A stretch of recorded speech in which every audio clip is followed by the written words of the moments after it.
You know HP Tuners for its roots in factory vehicle control modules, providing the industry's best tools for all your diagnostics and calibration needs. While that remains true, it is my honor to present HP Tuners' debut standalone engine management solution, CORE ECU and VCM Live.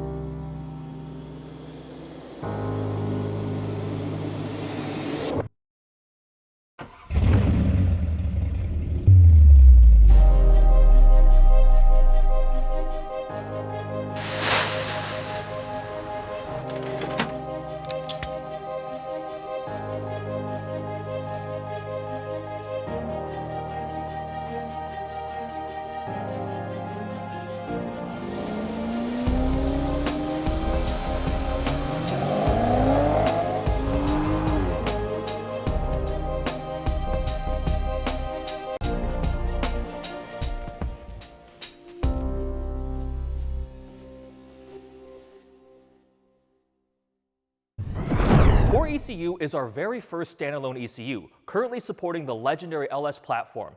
Not only is the design of this unit stunning, but it also offers superior control over your engine and vehicle dynamics. Built for avid motorsports enthusiasts building high-performance racing vehicles, DIY hobbyists building resto mods, and anyone else seeking the utmost level of control and customization when it comes to tuning beyond the limitations of the factory control module. Things like more control of your fueling, engine protection features for racing applications like two-stage launch control, anti-lag, nitrous control, live tuning capability, and much more that we'll discuss here shortly. Why did we develop CORE ECU in the first place? We understand there are applications that require more calibration control than what a factory controller can offer. So our team combined what we believe to be the best engine management strategies coupled with our unmatched strength in OEM controllers to bring this solution to market. At launch, CORE ECU will support Gen 3 and Gen 4 LS engines, but this is only the start. CORE ECU has a bright future with more supported applications coming soon. Now let's get into the technical details of CORE that we know you're most interested in. This is Matt Cater, one of the lead engineers on the CORE ECU project. So Matt, let's start with the basics. Describe to me what CORE ECU is and what is its purpose? Well, it's a standalone ECU that we've developed from the ground up. We're starting with the LS platforms, the popular Gen 3 and Gen 4, which would be the 24X cars. You have your LS1s, LS6s, early LS2s. And then the Gen 4 platform, the 58X cars, which are LS3, LS7, LS9, and everything up until the direct injected cars. Fantastic. So then why would somebody go with a standalone ECU versus sticking with their factory controller? Is there a limitation that they're going to run into? Oh, a combination of reasons. With a factory controller, you're bound by the parameters that the OEM decided to use. Okay. Some of them are overcomplicated for the use in a large production vehicle. You're talking about tuning, tens to hundreds of thousands of cars. Mm-hmm. You want to make something that has the ability to adjust among those. So you're going to have extra tables, extra compensations, versus with the standalone, we can stick with not only the critical systems, but we can simplify those in a manner that isn't going to be used across the, a huge OEM production scale. Is there a common limitation you're going to run into with a factory ECU that you would resolve running a standalone like our CORE ECU?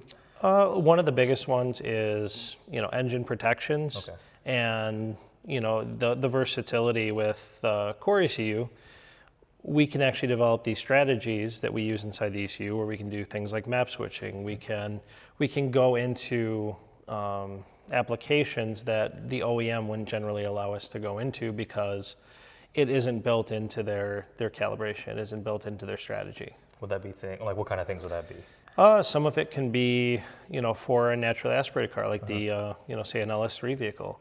You decide to put a turbocharger on it. Boost. You can't control boost. Mm-hmm. Your ability to run certain injector scalings are limited by the factory ECUs. So a lot of people will have to come up with creative ways to make the factory ECU read the correct injector size. Some of that is scaling your fuel ratio to make it think it's something leaner than it is, or halving the injector size, halving the MAF tables. you have limitations that you have to work around based on, something as simple as the injector that you're putting in the vehicle. Okay. And in this case, you don't have to. Since we're on the topic of like fueling, can you go more in depth in terms of like the fueling control that we're going to be offering? Well, the fueling control we're offering gives the ability, and especially in the LS case, to be able to run 2 injectors per cylinder. Okay. We have 16 total 16. injectors here available to run.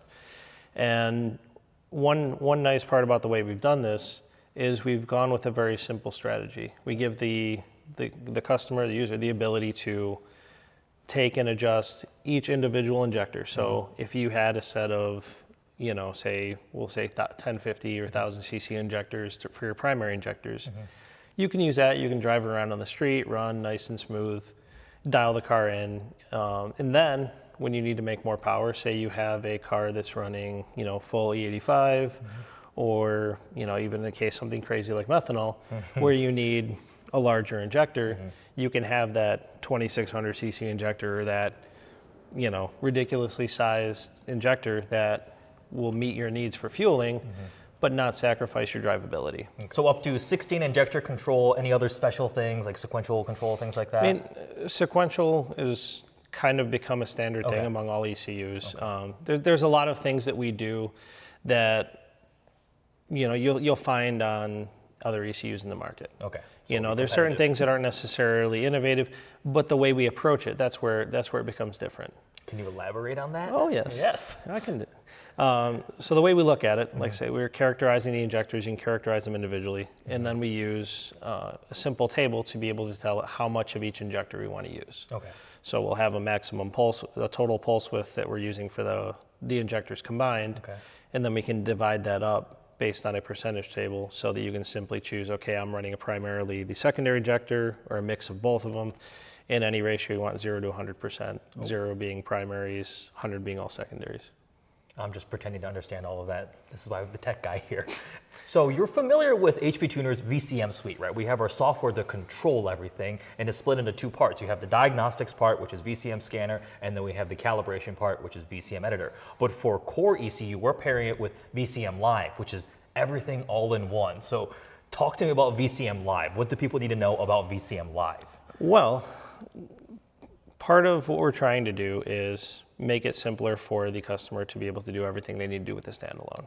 And being that it's a standalone, you have the ability to do live tuning, which you generally don't have on a stock ECU. There's very few ECUs that support that in a simple capacity. Okay. Most everybody who's done it has done some kind of aftermarket patching, or that goes back to the limitations of a factory ECU. So the times where you're making an adjustment to the vehicle, wait that 30 seconds, 5 minutes, whatever it is, depending on the vehicle you're working with. In this case, you can make any of the calibration changes instantaneously. And then at that point too, since the logging portion is built into it, you can then make those adjustments. So you can see exactly what's going on, make that change, do your next dyno pull, drive down the road, make sure drivability is good, make sure wide open's good. Go through and even something simple as setting up your idle. Okay. So, if you had a really large cam in the car, you might go through 10, 15 revisions if you don't know exactly what you're doing, if you're just starting out as a new tuner, versus, somebody who might have something already, predefined as a base. And making those changes can be very cumbersome if you're flashing it, a minute flash every time you want to make a change. You look at something, it's, it just takes a lot of time. And also, if you go the wrong direction, it's a lot of back and forth. With this, you have all those idle tables available to you. You have all those parameters available you can adjust, and then in turn, you can dial everything in right there while the car's running, or trying to keep it running, whatever you might be doing. So data logging, VCM Live, you mentioned data logging. Obviously, that is critical to the entire process. What are we going to be offering with that? So there's 2 ways you can go about logging your vehicle. When you're actually connected to it tuning, you can log via VCM Live. Okay. So you're looking at the parameters real time. You can save those data logs, look at it. But for cases, say you've completed the tune, okay, I'm ready to take this car on the racetrack. And you can't necessarily have the laptop hooked up to the car while you're doing that. It's a little sketchy sometimes. It might not make it. Just maybe. You catch it well. Depending how many G's you're pulling on the track. So at that point, we have the ability to do internal data logging. Okay. So we have a group of parameters, be it RPM, throttle position, manifold pressure, or even an input like a switch or whatever you want to use for that. And then in turn, you can log at a lot higher rate than you would with VCM Live. Oh, okay. Because it's logging directly to the ECU. So where you can, I think we're capped at 100 hertz for for VCM Live.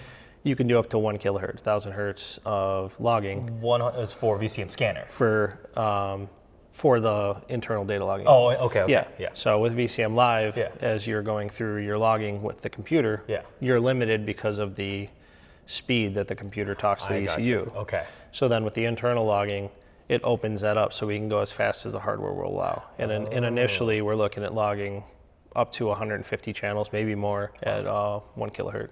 So that's going to be a big step up from VCM scanner. Oh, yeah. Okay. How about so people are obviously just like you used to VCM Suite. You've used it for many, many years. What do you think the transition over to VCM Live is going to be like? It'll be nice. Yeah. It looks really nice. It's completely new UI. Okay. So everything was designed from the ground up there. But a lot of what we've kept in there is some homage to scanner and editor. Some of the things like the icons, the way the menus are laid out, the way we lay out some of our items in there gives you something of a feel like home, like you had before. But also it's something completely new because it has to be. You can't take something that's designed for an OEM, stock ECU and use it for a standalone because there's so much that happens at the same time. Like we talked about with the logging, with the making the adjustments, it's a necessity for that to all be in one program. Gotcha. Back to the ECU itself then. What are the other really cool features we have that would get people excited? Well, traction control is one of them. Okay. Actually being able to have the ability to take up to 4 speed sensor inputs. So you could take the speed sensors from your all 4 wheels, you could do drive shaft speed and front wheel speed, rear wheel speed, whatever combination of that you wanted to do to work with the traction control strategy. Cool. What about launch control then? Yep, launch control. So you say you can dial in the RPM, you can do your cuts based on ignition, fuel, however you want to go about that. We have progressive and on-off nitrous control for a single stage.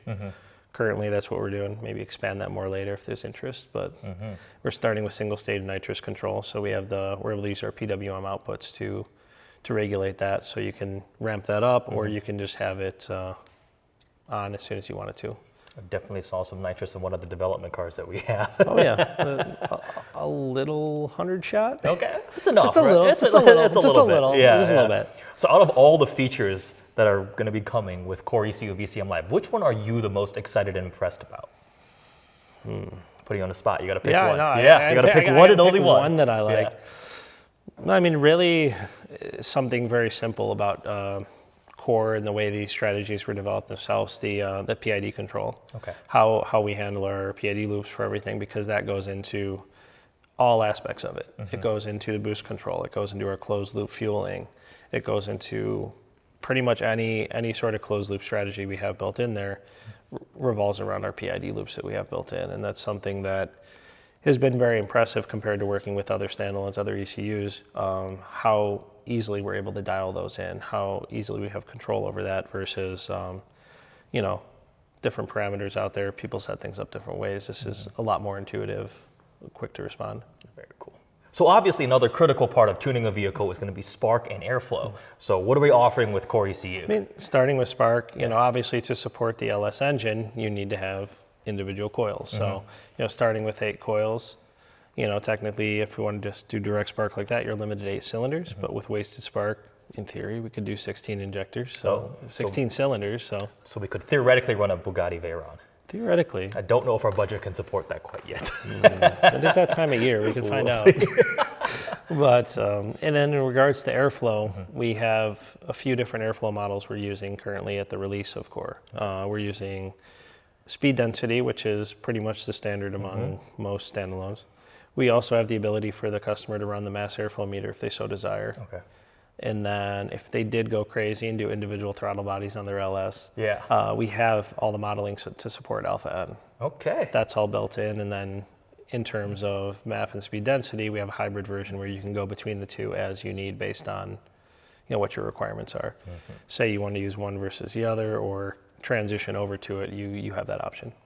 I also saw we have 2 built-in lambda controllers. Yes. Okay. Tell me about that. So we have 2 built-in lambda controllers. Yep, there you go. All right, done. No, but we support the Bosch 4.9 sensor. Okay. That's the primary focus there. And having them built in is nice because then in turn you don't have to go out and buy, an external lambda box. You don't have to do all that stuff. Everything's built into the ECU, and then in the future, you could expand on the CAN bus network if you so desired. Ooh, CAN bus. Let's elaborate on that. So we have 3 different CAN bus networks. Okay. One proprietary for HPTnet, Okay. which we'll probably talk about later at some point. You've heard about HPTnet. Yeah, it's been mentioned before. Yes, it has. And then 2 traditional networks. Okay. And those traditional networks, actually in part of VCM Live, you can fully configure. So it gives you the ability to configure the inputs and outputs that come to and from the ECU, what channels are read on, everything like that. So that could stem into expanding the I/O beyond what we offer as far as built-in I/O on the ECU. Gotcha. So you could have individual lambda sensors on every cylinder via CAN. You could do individual EGTs. You can incorporate those protections into the ECU as well. So there's a lot of different ways you can then approach that. And expand your, or refine your tuning on that ECU. Before we move on to a couple other major points I want to talk about, any other things we should know about with the core? Along with the dual lambda control, we also have the ability to control 2 throttle bodies without any sort of external device. Okay. So a lot of other times, if you needed that extra power to be able to control that second throttle body, you might have additional modules, things like that. With ours, you have the capability to run, two throttle bodies. So say you have divided intake. If you want to do something creative with split intake, like a new Z06, you can get kind of crazy. Mustang Dark Horse also. Maybe. Yeah. Yep. So, or any future applications where they already run a dual throttle body setup, we have that support built into the ECU itself. Gotcha. A lot of future potential there. Oh yeah. Let's talk about the physical ECU itself. So the case. Yeah. What is it? How do we design this thing? What is it like? It's a case. Well, it looks, the typical engineer, Yeah. it looks awesome, right? Yeah, no, it looks great. And, aluminum case, IP66 rated. So, the nice part about that is you can mount it anywhere in the vehicle. Typically if you don't have any sort of IP rating, you're playing with fire at that point. So that's water resistance, dust, and everything like that? To a certain point, To a certain degree. Okay, gotcha.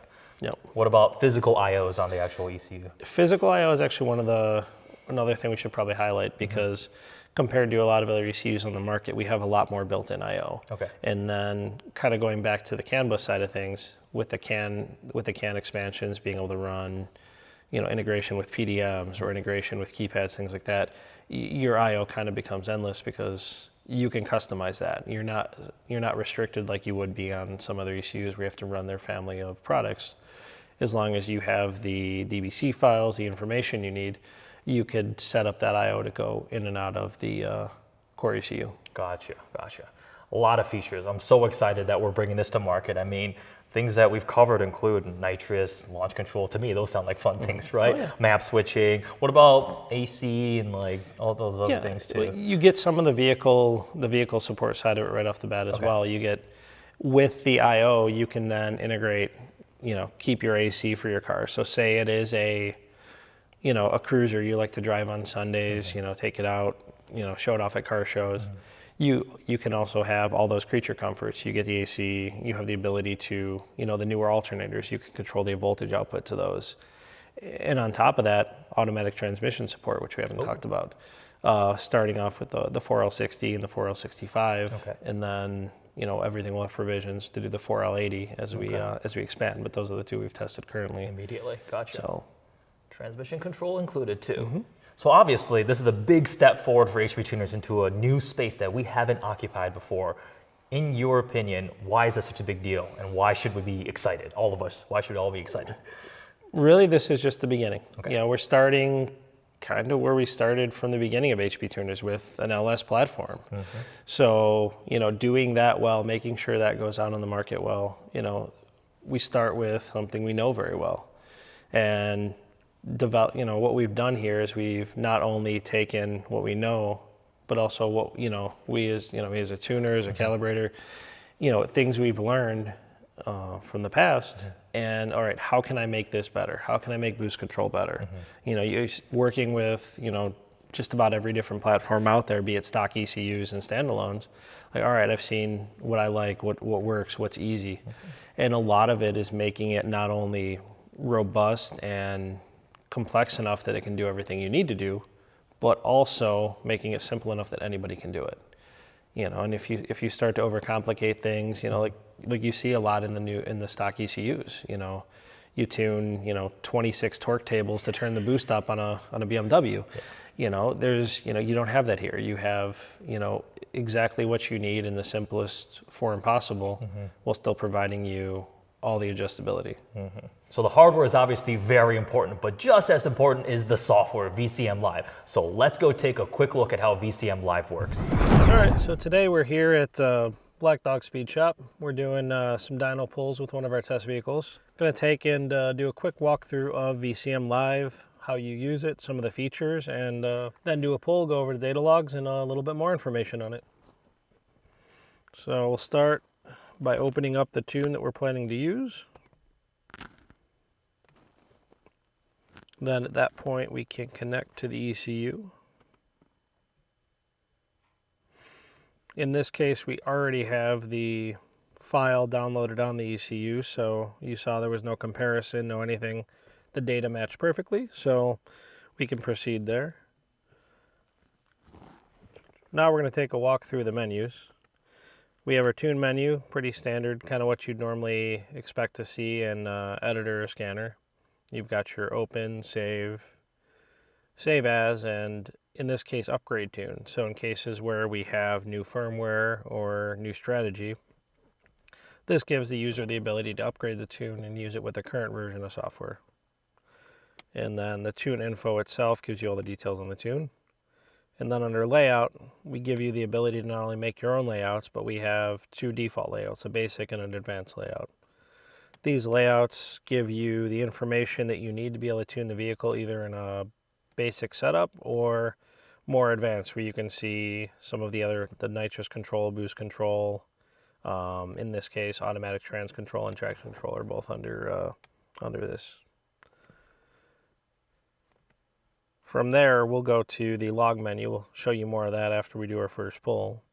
And then the menu you'll want to use, either you can use the menu here to connect and disconnect, and then this is where you can also do read, write, and enable the live tuning aspect of it. Or, if you so desired, you can set up the standalone data logging for internal logging when you're at the track or just driving around and you don't have your laptop with you. We'll go over that in a little bit more detail. And then CAN bus configuration, so fully configurable inputs and outputs for CAN messages to be able to not only get the data you need from external devices such as keypads or PDMs, but also send that data out to dashes and any other devices that might need that additional information. Now we'll make a little noise. We'll get connected to the car, get it started up, and see what we have for a dyno pull, and then we can review that data. In this case, we're just going to do a quick third gear pull just to get some baseline data. We've already tuned this vehicle, but we'll get back connected to it. And at that point, if we were going to make some adjustments, we would just go in here, enable the live tuning.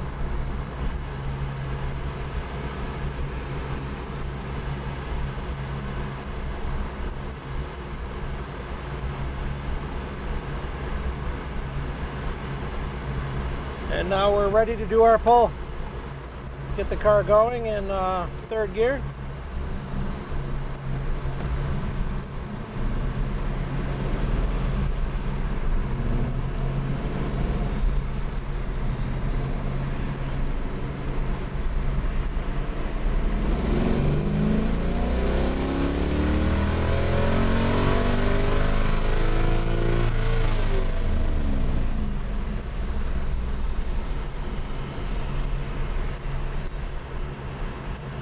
Now we'll see if we can stop the data log, and then we're just going to go ahead and save it.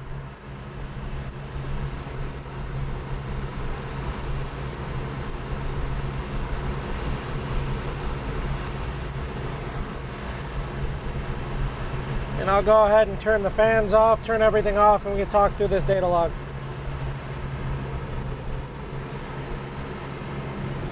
All right, now that we've done our pull, we're going to take a look at the log. We'll just kind of do a review with the engine off. It's a little bit quieter in here. The fan's going, you can't hear too much.